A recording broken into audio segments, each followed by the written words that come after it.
Welcome back. This is Rich Latta here back with another video. We're going to be talking about WNBA.com putting out their preseason power rankings, and I'll be going through there, seeing what picks make sense. And big kind of surprise, I would say, where at least, the team that I'm the most interested in is ranked. So let's jump, right into it right here. So at the bottom, they've got, the Golden State Valkyries for obvious reasons. They are built on a bunch of role players and looking like they are trying to tank for picks still in upcoming drafts. They are heavily internationally built. I can't really argue with them at the 13 spot. The Connecticut Sun, woo, what an interesting bunch. They brought in an international coach, and this is Marina Mabrey having to come back after she did that trade request, and there are going to be plenty of shots to go around. Marina Mabrey might not be a bad option to pick up in your women's fantasy basketball leagues. Maybe Tina Charles as well. In the inside, she's going to need to, be strong, in the post. But, yeah, can't argue this one either. Number 11, they got the Washington Mystics here. Of course, Georgia A. Moore is going to miss the season. That freaking sucks because I was very excited to watch, those three rookies kind of play together. But we'll only have two. And Sonia Cintron looks very impressive in preseason against the Indiana Fever. I really can't argue too much here. I think the Mystics still have lots of holes, and they're probably in that tank for the next couple years to try to get some of that high-end talent that's coming out of the draft.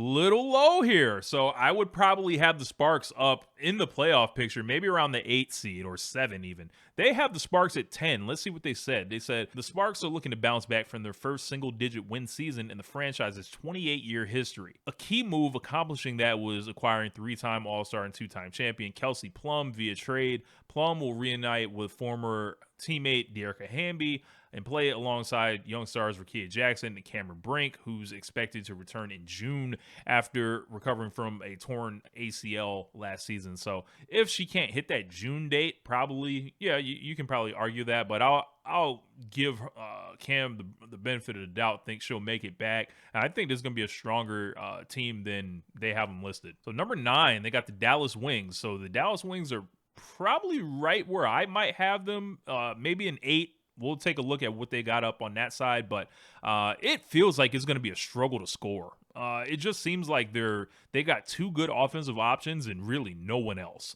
And I don't think going 2 on the world is really going to work. And Alyssa Smith, not a particularly strong go out and get it herself player. Dejanay Carrington, not a strong isolation player either. They've got Tierra McCowan in there, and it's like there's not a ton of offense coming from there. So maybe they can try to run, a 3-guard lineup, sub Ty Harrison to stretch the floor a little bit, and really encourage Paige Beckers to shoot. It would help my fantasy team for sure if you shot a lot, Paige. So, on my utility side, they also picked up Maisha Hines-Allen. I believe she was in Minnesota last season. I don't expect a ton from the Wings. As far as the rank, maybe one spot higher, one spot lower. Can't really, get too caught up there. Chicago Sky. Now, this one is interesting. If you expect Angel Reese and Camila Cardoso to grow and get better, you could justify this, right? I could easily see them being, at 9 or 10 again, just because of the lack of offense, kind of if those percentage, running that offense with the two bigs there, and Haley Van Lith is a young player, probably coming off the bench behind Courtney Vandersloot. Sloot's a little bit older, and they just kind of let Kennedy Carter walk. They got Ariel Atkins in the trade. There could be some optimism for the Sky. I think if you really want to ride Cardoso and Reese, maybe they have a year or two leap in them, but aside from that, I do not love their team. I just don't. I could see them down as low as 10 even. Now, this is an interesting one. The Atlanta Dream, they've got a new head coach, wants to do a lot of three-point shooting, comes from Florida Gulf Coast. And they've got a new center, Brittany Griner, obviously. She's been in the league since the 2013 season, so I'm not really counting on prime years. This is, like when someone leaves a team that they've been on their whole time, that end of their career, they swap that jersey. Is Brittany Griner going to be a nasty jersey potentially? Who knows? I don't know. But if you want to play fast, they kind of have the people that I will want to see play fast in Alicia Gray and Ryan Howard. I think they will be awesome, but I worry about Brittany Griner and Brianna Jones trying to slow this thing down. Feels like they are kind of odd ads with that philosophy, but if Griner can show that three-point shooting, improvement, and build on that, the Dream might actually have a little bit better squad than most people think. 7, I really can't get mad at the ranking here. Now, number 6, we got the Phoenix Mercury. So their thing is they have 3 great players. They have Satu Sabally, Alyssa Thomas, and Kalia Copper. How will they play together?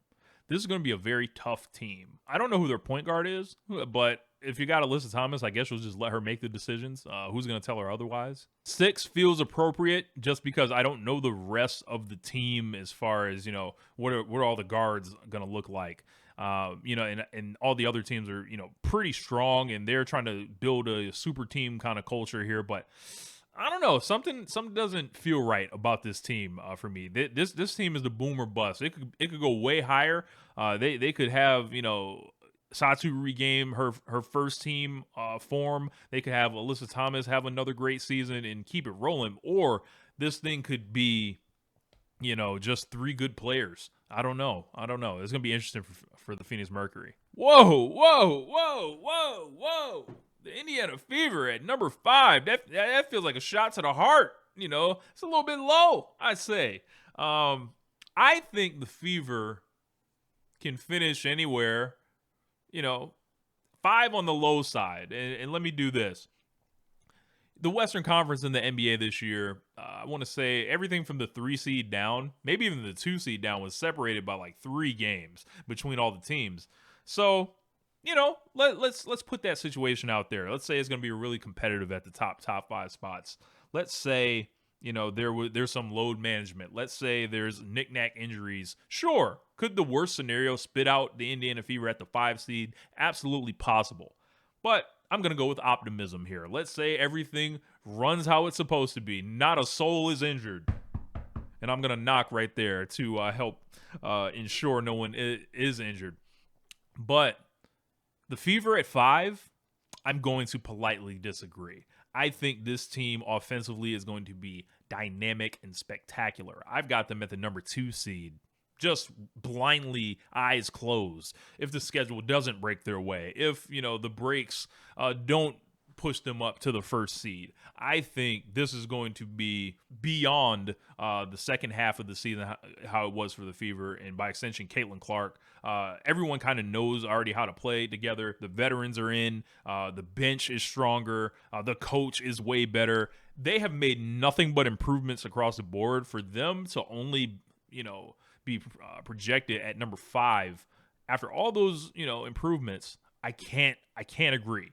I think that the Fever have so much going for them that it's going to be hard to say you only improved this much. Not buying it. Number 4, Seattle Storm. I think they like the Storm more than I do. They've got Jewel Lloyd trade in the offseason, and they're putting it all together with Skylar Diggins. They've got Dominique Malunga, the number 2 pick. Remains to be seen how much she will be in the action. Nneka Ogwumike, Gabby Williams, Alicia Clark from the Aces, who's returning back to Seattle. I think this team is just a little beyond the window. Like, this team, 3 years ago, would have been, really, really good. I can't see them having the correct mix to be better than the Indiana Fever. I just don't see it. I would put them, anywhere 5 to even 7. Vegas Aces. I think this one, actually, I agree with here.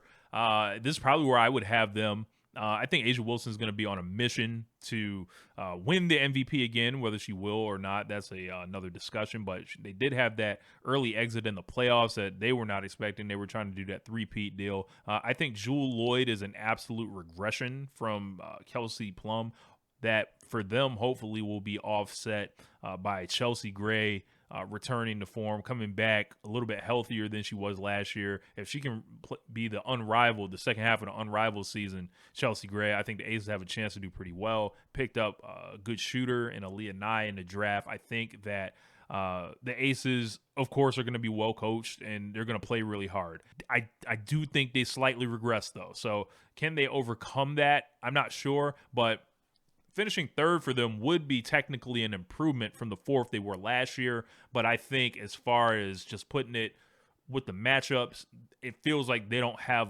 quite enough. Number 2, the Minnesota Lynx. Now, Napheesa Collier is my second favorite player in the league. I think she had a Warriors performance in the WNBA Finals last year. I think that the Lynx needed to do more in the offseason, but it feels like a pretty insular team. Like they want to develop their players. They want to find people around the league that other teams may be undervaluing, like a Grace Berger who may make their team.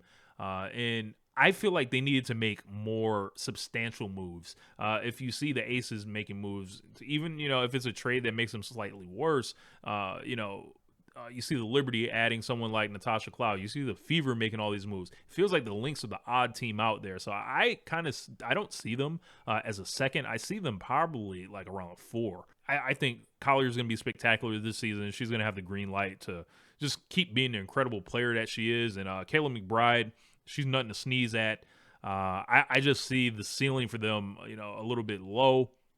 If the other teams, there's not a team that just has this horrible offense that I think will allow them to win in the semifinal round anymore. The Connecticut Sun is not hanging around anymore. So I think that they are the worst among what I would call the big 4. And number 1, the New York Liberty. Can't be mad at it. Won the championship last year. They do not have Betnijah Laney Hamilton, who is one of their primary defenders, but literally they have everyone else.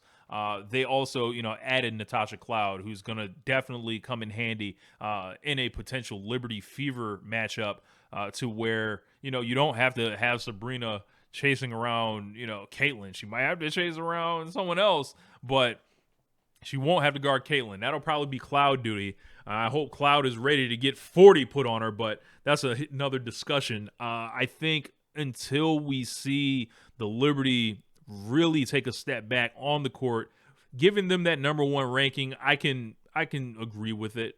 And my man Brooklyn Knight, I know he'll be in the comments pumping his fist. The number 1 on here is the Liberty. But if there's a slight regression, Breanna Stewart had that knee surgery in the offseason. I look for Sabrina to, kind of creep up on that hierarchy.